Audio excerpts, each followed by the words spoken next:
Antes de entrar de lleno al video, quiero pedirles dos favores.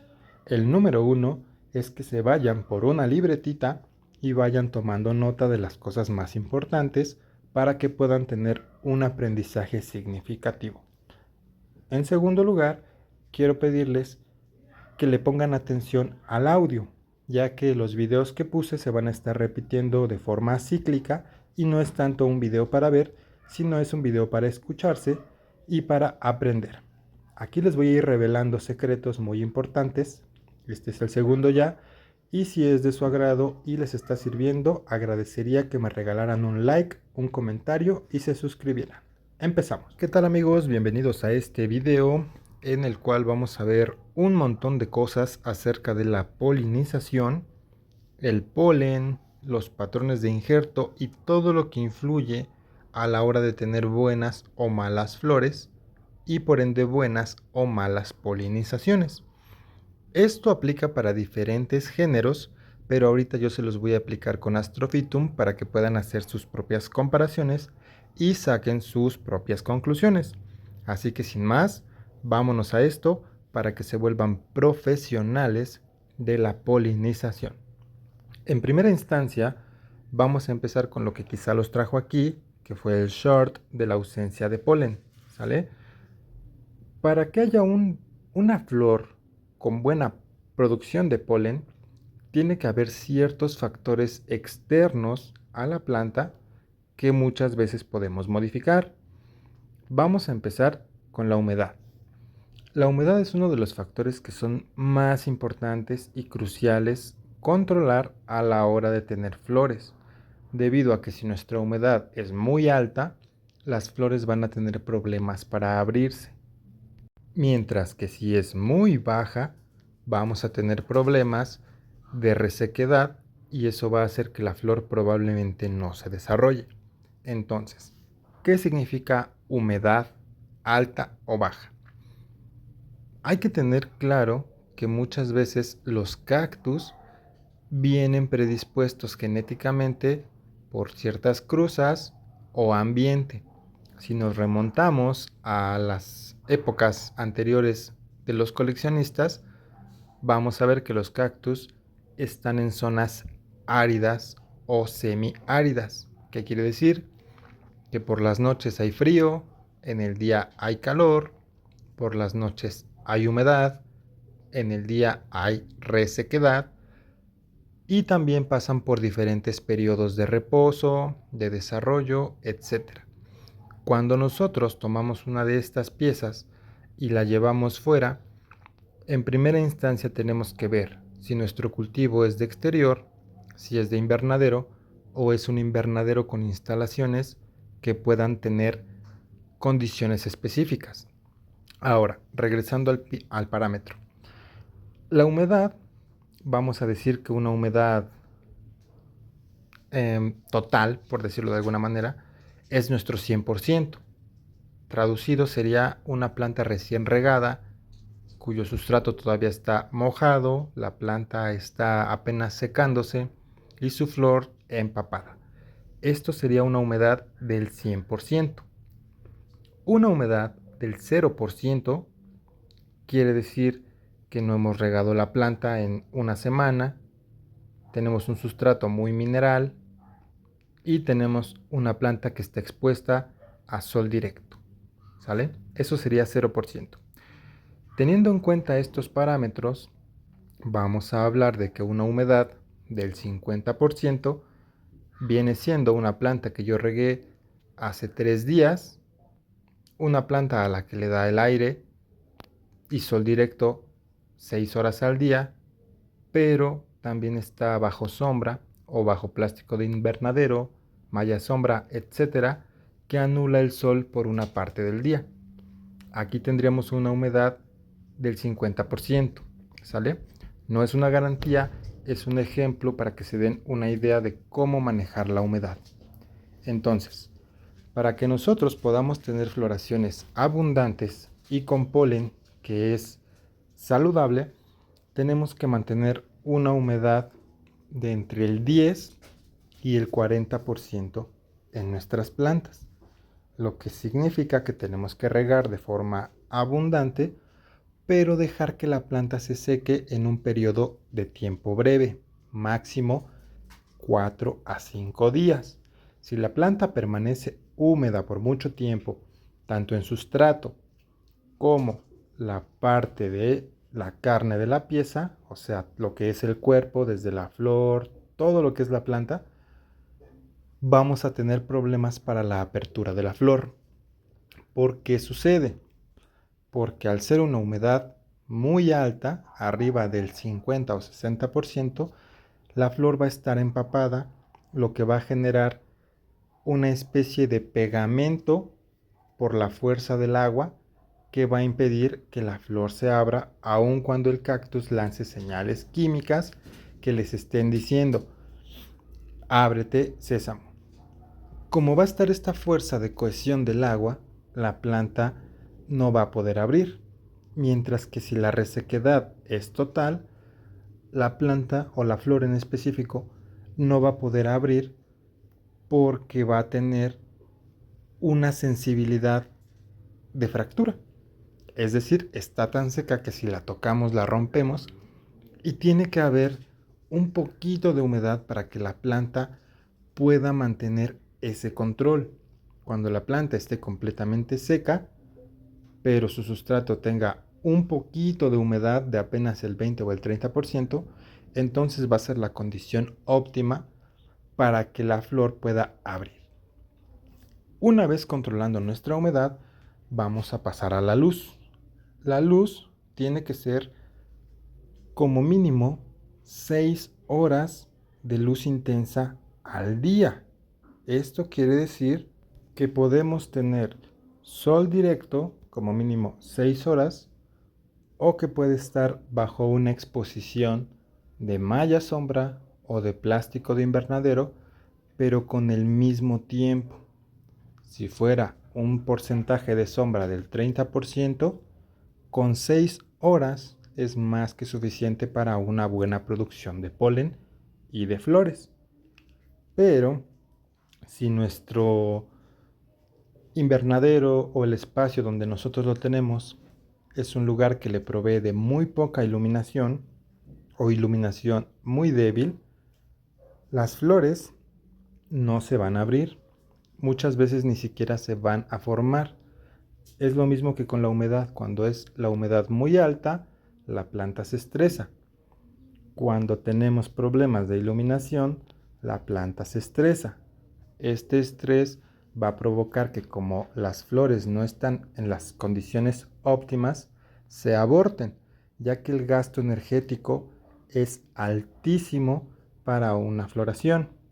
Entonces, ya teniendo en cuenta que debe haber una humedad relativa, digamos media, una exposición solar fuerte o lumínica fuerte de al menos 6 horas, vamos a pasar a algo bien importante: la genética.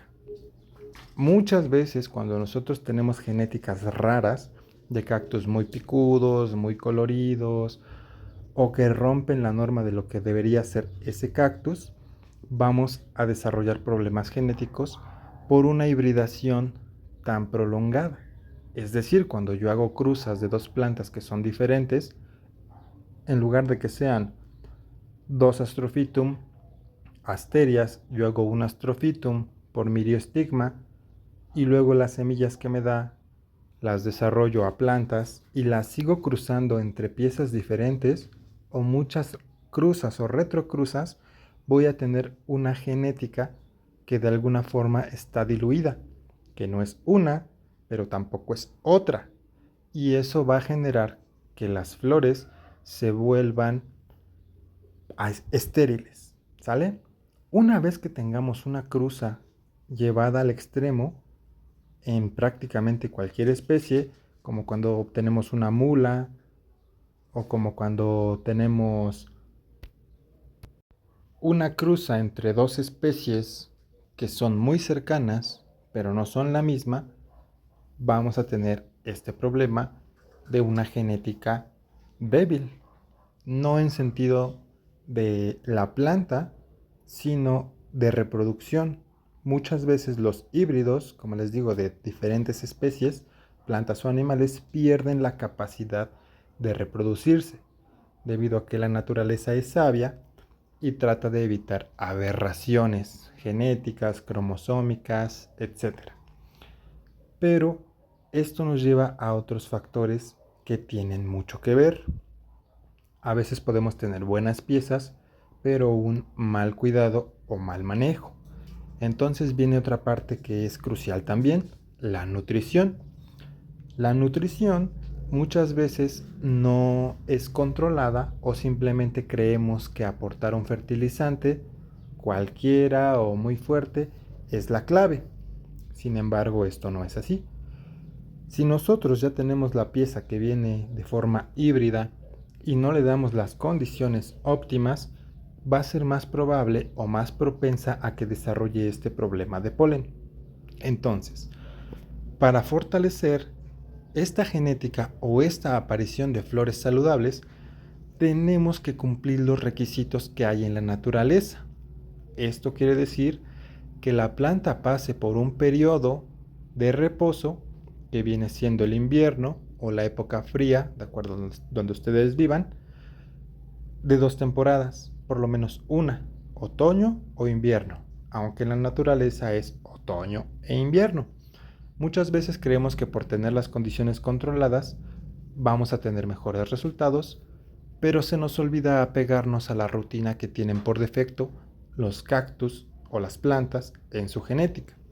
Entonces, si nosotros no dejamos que la planta pase por un periodo de sequía, de reposo, y después de eso activamos con una fertilización que sea baja en nitrógeno, vamos a tener complicación. Cuando nosotros dejamos que la planta pase por el periodo de reposo, ahora tendríamos que aplicar un fertilizante que sea bajo en nitrógeno. ¿Por qué? Porque el nitrógeno produce un desarrollo acelerado en los cactus.